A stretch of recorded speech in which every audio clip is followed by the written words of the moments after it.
Okay, after the metal frame is removed, and I drill out the guides.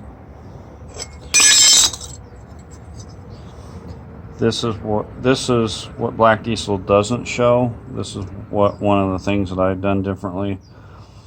I got another channel. We had an extra door with an extra window in it, and so I cut it down, and I used one section on the driver's door, and this is the passenger side.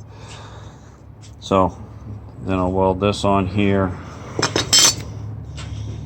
and the channel,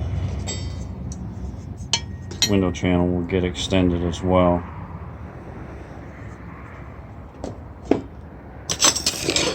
But just pull this guy off, and so my wooden template